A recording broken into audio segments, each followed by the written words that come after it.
ശബ്ദം വേണം. ഇതിലെ ആർക്ക് പിടിക്കാൻ പറ്റുള്ളൂ? മനസ്സിന് പിടിക്കാൻ പറ്റുള്ളൂ. ഇവിടെ നമ്മൾ പറയുന്ന ഭഗവാനാണെങ്കിൽ രൂപവുമില്ല, നാമവുമില്ല. വളരെ പ്രയാസമാണ്. ഇത് ഏതുപോലെ ചോദിച്ചു കഴിഞ്ഞാൽ, ഒരു തുള്ളി വെള്ളം നിങ്ങളുടെ കയ്യിൽ ഒഴിച്ചിട്ട് പറയാണ്, can you concentrate it? Yes, കാണാൻ പറ്റും. ഒരു തുള്ളി വെള്ളത്തിന് രൂപമുണ്ട്. ഇനി പറയാണ്, അത് കണ്ണടയ്ക്കൂ, നീരാവിയായി അത് ഓക്സിജനായി ഹൈഡ്രജനായി പോയി. ഓക്സിജനെ കോൺസെൻട്രേറ്റ് ചെയ്യൂ, പറ്റുമോ? രൂപമില്ല, ഒന്നുമില്ല.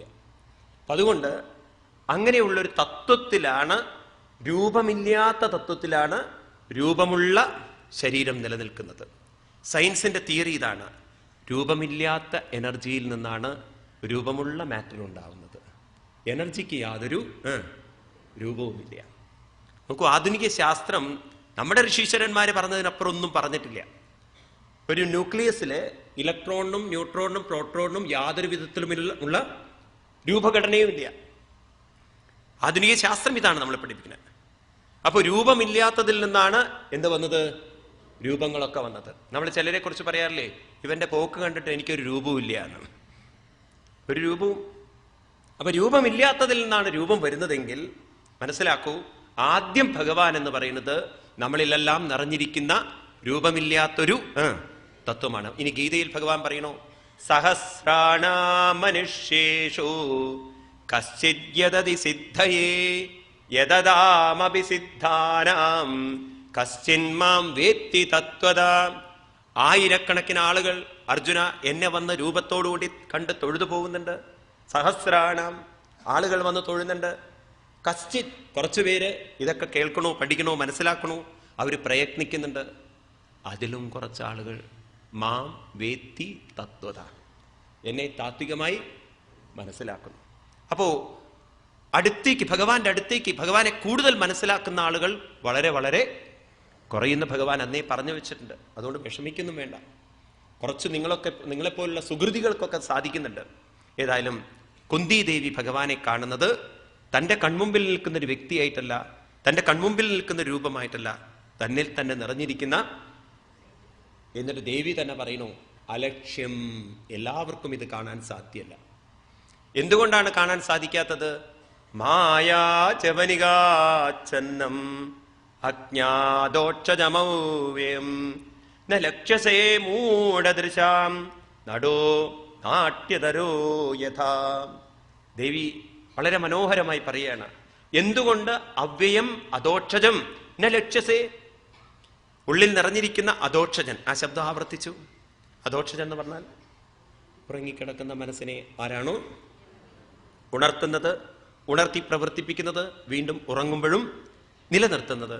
അങ്ങനെ ഉള്ളിൽ നിറഞ്ഞിരിക്കുന്ന ആ പരമശക്തി, ആ അവ്യയമായിരിക്കുന്ന ഒരിക്കലും വ്യയമില്ലാത്ത നാശമില്ലാത്ത ശക്തിയെ ന ലക്ഷ്യസേ കാണുന്നില്ല. ആര് കാണുന്നില്ല? മൂഢന്മാര് കാണുന്നില്ല. കാരണം മായാ ജവനികാച്ഛന്നം, അവരുടെ കാഴ്ചയെ തടസ്സപ്പെടുത്തിയിരിക്കുന്നു. ആര്? മായ. അപ്പൊ നമ്മളിൽ ഭഗവാന്റെ ശക്തിയുമുണ്ട്, ആ ഭഗവാന്റെ ശക്തിയെ കാണാൻ തടസ്സം സൃഷ്ടിക്കുന്ന മായയുമുണ്ട്. ഒരു പോസിറ്റീവ് ശക്തിയുമുണ്ട്, നെഗറ്റീവ് ശക്തിയുണ്ട്. ഈ പ്രപഞ്ചം മുഴുവനുണ്ടല്ലോ made up of positive and negative ആണ്. പോസിറ്റീവ് എപ്പോഴും ഉയർന്നായിരിക്കും, നെഗറ്റീവ് എപ്പോഴും താഴ്ന്നതായിരിക്കും. ഈ പ്രപഞ്ചഘടന മുഴുവൻ നോക്കൂ നിങ്ങൾ.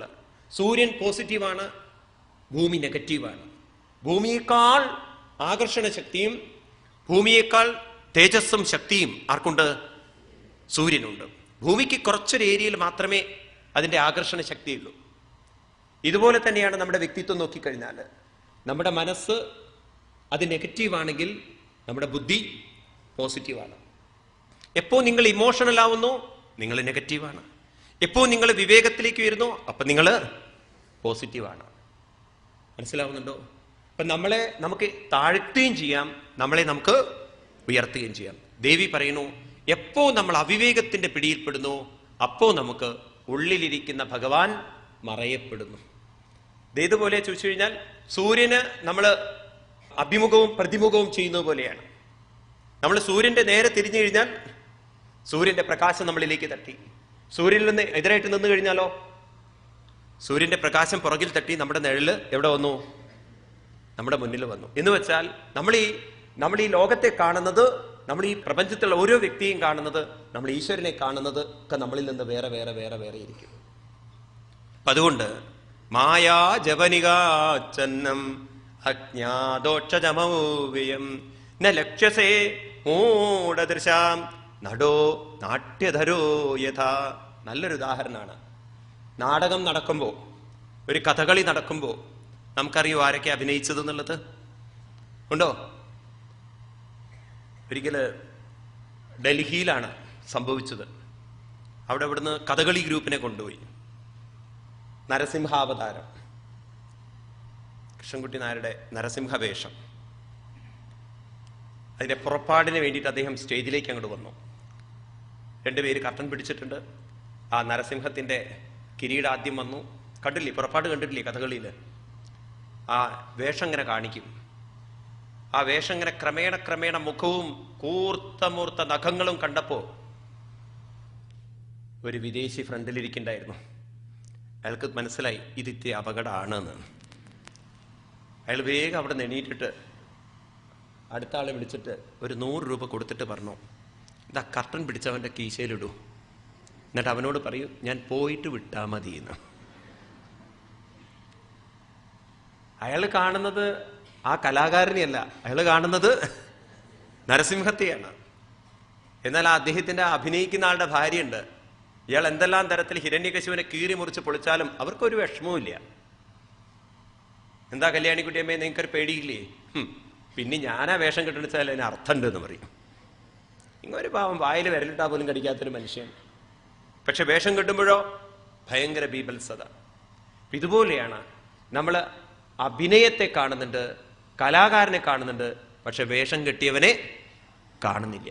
ഇതുപോലെ നമ്മളെ ഈ ശരീരങ്ങളെയൊക്കെ കാണുന്നുണ്ട്, സ്വഭാവങ്ങളെയൊക്കെ മനസ്സിലാക്കാൻ പറ്റുന്നുണ്ട്. പക്ഷെ ശരീരങ്ങളെ ഉണർത്തുന്ന, ആ സ്വഭാവങ്ങളെ ഉണർത്തുന്ന, ഉള്ളിൽ നിറഞ്ഞിരിക്കുന്ന ആരെ കാണുന്നില്ല? ഭഗവാനെ കാണുന്നില്ല. നോക്കൂ, എന്തൊരു ആശ്ചര്യമാണത്.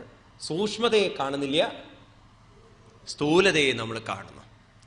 നമ്മളും സ്വർണ്ണ കച്ചവടക്കാരും ഒരു വ്യത്യാസമുണ്ട് എന്ന് പറയാണ് രമണ മഹർഷി പറയും വളരെ മനോഹരമായിട്ട്. നമ്മളൊരു സ്വർണ്ണക്കടയിൽ പോയി കഴിഞ്ഞാൽ കയ്യിലിടേണ്ട ബ്രേസ്ലെറ്റോ അല്ലെങ്കിൽ കഴുത്തിലിടേണ്ട മാലയോ ഇതൊക്കെയാണ് നമ്മൾ കാണുക. അയാൾ ഏത് ആഭരണം നോക്കിയാൽ അയാൾ കാണുന്നത് അയാൾക്ക് സ്വർണ്ണബുദ്ധി മാത്രമേ ഉള്ളൂ, അല്ലേ? അതുപോലെ നമ്മളെ സംബന്ധിച്ച് എന്ന് ഈ ബുദ്ധി വരുന്നോ, എന്നിലും എല്ലാവരിലും ഈശ്വര ബുദ്ധി വരുന്നോ, അന്ന് നമ്മൾ പരമഭക്തനായി എന്നാണ് ഭാഗവതം പറയുന്നത്. ഭാഗവതത്തിൽ പരമഭക്തന്റെ ആ കാഴ്ച അതാണത്രേ. ആത്മനി ഭഗവൽ ഭാവം പശ്യത സർവഭൂതേഷു ഭഗവൽ ഭാവം പശ്യത സ ഏഷ ഭാഗവതോത്തമ. ഇവൻ ഭാഗവതോത്തമനാണ്. ആരാ ഭാഗവതോത്തമൻ? തന്നിലും എല്ലാവരിലും ഒരേ ഈശ്വരനാണ് ഇരിക്കുന്നത്. ഭഗവാൻ ഗീതയിൽ പറയും വേറൊരു ശ്ലോകത്തിൽ, മത്ത പരതരം നാന്യൽ കിഞ്ചിദസ്തി ധനഞ്ജയ മയി സർവമിദം പ്രോതം സൂത്രേ മണിഗണായിവ. അർജുന, ഏതുപോലെയാണ്? ഒരു മാല എടുത്തു നോക്കൂ. നീ അനവധി പൂക്കളെ കൊണ്ട് കോർത്തിരിക്കുന്ന ഒരു മാലയിൽ നീ പൂക്കളെ കാണും, നീ പൂക്കളുടെ ഭംഗി കാണും, നീ പൂക്കളുടെ ആകൃതി കാണും, നീ അതിൻ്റെ സൗരഭ്യം മനസ്സിലാക്കും. പക്ഷേ നീ ഒന്നുകൂടി മനസ്സിലാക്കൂ, അതിനെയൊക്കെ കോർത്തിണക്കിയിരിക്കുന്നത് ഒരേ നൂലാണ്. അത് കാണണമെങ്കിൽ ആ മാലയുടെ ഉള്ളിലേക്ക് നീ നോക്കണം. സൂക്ഷ്മയാ സൂക്ഷ്മദർശിവി. ഇതുപോലെ നമ്മൾ നമ്മുടെ വ്യക്തിത്വത്തിലേക്ക് നോക്കുമ്പോൾ നമുക്ക് മനസ്സിലാവുന്നുണ്ട്, ഈശ്വരനാകുന്നൊരു ശക്തി എന്നിലില്ലെങ്കിൽ പിന്നെ എനിക്ക് എന്ത് നിലനിൽപ്പാണുള്ളത്? അതങ്ങോട്ട് ഉറപ്പിച്ചാൽ മതി, എല്ലാവരിലും അതേ ശക്തി തന്നെയാണ് ഉള്ളത് എന്നുള്ളത്. ആദ്യം തന്നിൽ ഉറപ്പിച്ചിട്ടല്ലേ മറ്റുള്ളവരിൽ ഉറപ്പിക്കുക. അതിനെന്ത് വേണം? ദേവി പറയുന്നു, ആർക്ക് സാധിക്കും അത്? ആ ഈശ്വരനെ തന്നിൽ ഉറപ്പിക്കാൻ. തഥാ പരമഹംസാനം മുനീനാം അമലാത്മനം ഭക്തിയോഗ വിധാനർത്ഥം കഥം പശ്യേമയി സ്ത്രീയാം. ഭക്തിയോഗ വിധാനർത്ഥം. ഭക്തിയോഗം, ഈ ശബ്ദങ്ങളൊക്കെ ശ്രദ്ധിക്കണേ. ഭക്തി എന്ന് പറഞ്ഞാൽ ശ്രദ്ധ തിരിക്കുക, പ്രേമത്തോടെ ശ്രദ്ധ തിരിക്കുക. യോഗം ചെയ്യുക എന്ന് പറഞ്ഞാൽ നമ്മൾ യോഗത്തിലാണെന്ന് പറഞ്ഞാൽ അർത്ഥം നമ്മളെല്ലാവരും ഇവിടെ ഈ നിമിഷം കൂടിച്ചേർന്നിരിക്കുന്നു. അപ്പൊ തൻ്റെ മനസ്സിനെ പ്രേമത്തോടെ ശ്രദ്ധ തിരിച്ച് ഭഗവാനാകുന്ന ശക്തിയിൽ കൂട്ടിച്ചേർക്കാൻ ആർക്ക് സാധിക്കുന്നോ അങ്ങനെയുള്ളവർക്ക് അമലാത്മനാം മനസ്സ് സമബുദ്ധി വന്നിരിക്കുന്നവർക്ക്, പരമഹംസാനം, പരമഹംസന്മാരായിട്ടുള്ള ആളുകൾക്ക് അവർക്ക് ആരെ കാണാൻ പറ്റും? കൂടെ എപ്പോഴും എപ്പോഴും ഭഗവാനെയും കാണാൻ പറ്റും. എന്ന് പറഞ്ഞാൽ എന്താ അർത്ഥം?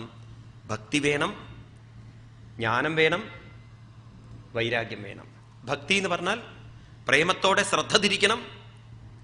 ജ്ഞാനം എന്ന് പറഞ്ഞാൽ മനസ്സിനെ ഉറപ്പിക്കണം. വൈരാഗ്യം എന്ന് പറഞ്ഞാൽ സമബുദ്ധിയിൽ മനസ്സിനെ കൊണ്ടു നടക്കാൻ സാധിക്കുന്ന ഒരാൾക്ക് എപ്പോഴും എപ്പോഴും ആര് കൂടെയുണ്ട്? ഭഗവാൻ കൂടെയുണ്ട്. അപ്പൊ ട്രെയിനിങ് വേണം. ആർക്കാ ട്രെയിനിങ് വേണ്ടത്? നമ്മുടെ ഓരോരുത്തരുടെയും മനസ്സിന്. അങ്ങനെ നമ്മൾ ട്രെയിനിങ് ചെയ്തിട്ടില്ലെങ്കിലോ കഥം പശ്യേമഹി സ്ത്രീയ, സ്ത്രീകൾ എങ്ങനെ കാണും ഭഗവാനെ? സ്ത്രീ എന്ന് പറഞ്ഞാൽ ഇവിടെ അർത്ഥം പെണ്ണ് നല്ല അർത്ഥം. ഇവിടെ സ്ത്രീ എന്ന് പറഞ്ഞാൽ ദുർബല മനസ്സുള്ളവർക്ക് എങ്ങനെ കാണാൻ സാധിക്കും? അവിവേകമുള്ളൊരു മനസ്സിനെ എങ്ങനെ കാണാൻ സാധിക്കും? ഇമോഷണലി വീക്കായിരിക്കുന്ന ഒരാൾക്ക് എങ്ങനെ സാധിക്കും? അപ്പൊ നമുക്കൊക്കെ ഉള്ള കുഴപ്പം എന്താണെന്നറിയോ? നമ്മളൊക്കെ ചെറിയ കഴിഞ്ഞുപോയ കാര്യത്തെക്കുറിച്ച്, സംഭവിച്ചു പോയൊരു തെറ്റിനെക്കുറിച്ച് അതിലിങ്ങനെ ഇരുന്നിങ്ങനെ കഴിഞ്ഞു പോയ ഒരു ഇതിലിങ്ങനെ കുരുങ്ങിയിരിക്കുകയാണ് പലരും. കുറ്റബോധം അല്ലെങ്കിൽ നഷ്ടബോധം. അതിൽ നിന്ന് നമ്മുടെ മനസ്സിനെ നമുക്ക് പുറത്തു കൊണ്ടുവരാൻ സാധിക്കുകയാണെങ്കിൽ നമ്മുടെ ജീവിതത്തിലെ പ്രശ്നങ്ങളെ നമുക്ക് പരിഹരിക്കാൻ സാധിക്കും. അതുകൊണ്ട് പലരും ഉണ്ടല്ലോ, കുറച്ച് പ്രായമായിട്ട് ഭാഗവതം കേൾക്കുമ്പോൾ അങ്ങോട്ട് കയറില്ല അങ്ങോട്ട്. എന്തോ ആ സ്വാമി എന്തൊക്കെയോ വിളിച്ച് പറയുന്നുണ്ട്, ഇതുണ്ടോ കയറുന്നു വല്ലതും? കാരണം കുറെ അധികം നിറച്ചു വെച്ചിട്ടാ വരുന്നതേ. ഒരാള് ബുദ്ധന്റെ അടുത്ത് വന്നു, കുറച്ച് പ്രായമുള്ള ഒരാള്, ശ്രീബുദ്ധൻ ജീവിച്ചിരിക്കുന്ന കാലത്ത്. ബുദ്ധനോട് പറഞ്ഞു, ഗുരോ എന്നെ ഒന്ന് ഉപദേശിക്കൂ എന്ന്. ഗുരു നോക്കിയപ്പോ ഇനി സ്പേസ് ഇല്ല അകത്ത്. കമ്പ്യൂട്ടറിലൊക്കെ ഫുള്ളായി കഴിഞ്ഞു കഴിഞ്ഞാൽ ഹാങ് ഓവർ എന്ന് പറയില്ലേ, ഇനി വല്ലതും ഡിലീറ്റ് ചെയ്യാതെ അകത്തേക്ക് കയറില്ല. അപ്പൊ ഇയാൾക്കത് ബോധ്യപ്പെടുത്തി കൊടുക്കാൻ വേണ്ടിയിട്ട് ഗുരു പറഞ്ഞു, ദാഹിക്കണു ശിഷ്യ, കുറച്ച് വെള്ളം കൊണ്ടുവരൂ. ശിഷ്യൻ ഒരു ഗ്ലാസും ഒരു പാത്രമൊക്കെ ആയിട്ട് വെള്ളം കൊണ്ടുവന്നു. ഇതാ ഗുരു വെള്ളം ഒഴിച്ചു. അത് നിറഞ്ഞപ്പം ശിഷ്യൻ നിർത്തി. ഗുരു കുടിക്കൂ. അല്ല ശിഷ്യ ഒഴിക്കൂ കുറച്ചുകൂടി. അത് മുഴുവൻ നിറയുന്നത് വരെ ഒഴിച്ചു. ഒഴിക്കൂ ശിഷ്യ. അല്ല ഗുരു ഇനി പുറത്തേക്ക് പോകുന്ന. ഒഴിക്കൂ ശിഷ്യ. അത് പുറത്തേക്ക് പോയിക്കോട്ടെ. അത് പുറത്തേക്ക് പോയി. ശിഷ്യന് വല്ലതും മനസ്സിലായോ? ഇല്ലല്ലോ ഗുരു. പറഞ്ഞു, എൻ്റെ ശിഷ്യ, നീ ഇതുപോലെയാണ് എൻ്റെ അടുത്ത് വന്നിരിക്കുന്നത്. ഞാൻ വല്ലതും ഒഴിച്ചാൽ അതൊക്കെ എങ്ങോട്ട് പോവും? പുറത്തേക്ക് പോകും. കാരണം അത്ര നിറച്ചു വെച്ചിട്ടാണ് വന്നിരിക്കുന്നത്. അതുകൊണ്ട് നീ എന്ത് വേണം? ഈ നിറച്ചതൊക്കെ ഒന്ന് കളഞ്ഞിട്ട് വരണം. അതാണ് പലർക്കും ഇങ്ങോട്ട് ഉൾക്കൊള്ളാൻ പറ്റാത്തത്. ഇനി എനിക്ക് പറ്റുമോ സ്വാമി? നിങ്ങൾ പറഞ്ഞ പോലെ ശ്രദ്ധ തിരിക്കലും ഉറപ്പിക്കലും ഇതൊക്കെ നടക്കണ കാര്യമാണോ? കാരണം അവർക്ക് അത്ര ഉറപ്പുണ്ട്, മറ്റതൊന്നും അവിടുന്ന് അങ്ങനെയൊന്നും പോവില്ല. എന്ത് ചെയ്യാനാണ്?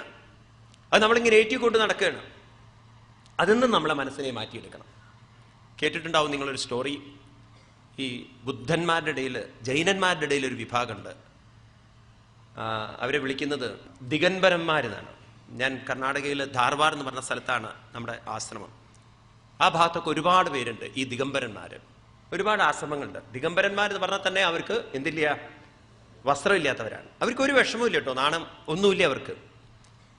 നോക്കുന്ന നമുക്കേ നാണുള്ളൂ, അവർക്കൊന്നുമില്ല. അവർ പറയും, വല്ലതും ചോദിച്ചു കഴിഞ്ഞാൽ പറയും, മുകളിലേക്ക് നോക്കിയാൽ മാനമുണ്ട്, താഴോട്ട് നോക്കിയാൽ നാണമുണ്ട് എന്നും. നാണവും മാനം എന്നുള്ളതിന് അതാ വ്യാഖ്യാനം. അല്ലാതെ എന്താ അവർക്ക് അങ്ങനെയൊന്നും ഒരു ചിന്തയില്ല അവർക്ക്. അങ്ങനെ ഗുരുക്കന്മാരെ ശിഷ്യന്മാരെ വളർത്തുമ്പോൾ പറയുന്നത്, സ്ത്രീകളെ നോക്കരുത്, തൊടരുത്. നോക്കുക, തൊടുക എന്നൊക്കെ ചെയ്തു കഴിഞ്ഞാൽ മനസ്സിൽ കാമം എന്ന വികാരം വരും. പിന്നെ നമ്മൾ ബുദ്ധപദത്തിൽ നിന്നും അധപ്പതിക്കും, നമുക്ക് പുരോഗതി ഉണ്ടാവില്ല. അതുകൊണ്ട് നോക്കരുത്, കാണരുത്, സംസാരിക്കരുത്, അവരുടെ കാര്യങ്ങളിൽ ഒന്നും ശ്രദ്ധ വയ്ക്കരുത് എന്നൊക്കെ പറഞ്ഞ് ശിഷ്യന്മാരെ പാകപ്പെടുത്തി കൊണ്ടുവരിക. അങ്ങനെ ഒരിക്കലും ഗുരു ശിഷ്യനെ പാകപ്പെടുത്തി. അങ്ങനെ പാകപ്പെടുത്തി അവരിങ്ങനെ ഒരു വഴിയിലൂടെ പോകുന്ന സമയത്ത് ഒരു തോട് കടന്നു പോകണം അവർക്ക്. അപ്പോൾ ഒരു പെൺകുട്ടി അവിടെ വന്നു എന്നാണ്. അവൾക്കാണെങ്കിൽ അമ്മയ്ക്ക് സുഖമില്ലാത്തതുകൊണ്ട് കുറെ മരുന്നൊക്കെ വാങ്ങിച്ചിട്ടാണ് വരുന്നത്. അവൾ വളരെ സങ്കടത്തോട് പറഞ്ഞു, സന്യാസി വരിക, ഞാൻ പോകുന്ന സമയത്ത് ഇത്ര വെള്ളം ഉണ്ടായിരുന്നില്ല, പോരാത്തതിനൊരു തോണി ഉണ്ടായിരുന്നു എന്നെ കടത്തി വിടാൻ. ഇപ്പോൾ ആരുമില്ല അവിടെ, അമ്മയ്ക്കുള്ള മരുന്നാണ്, ഇതൊക്കെ നനഞ്ഞു പോയാൽ പാവം അമ്മ ബുദ്ധിമുട്ടും, എന്നെ ഒന്ന് സഹായിക്കണം എന്ന്. ഉടനെ ഗുരു പറഞ്ഞു, കുട്ടിക്ക് വിരോധമില്ലെങ്കിൽ, നഗ്നനാണല്ലോ,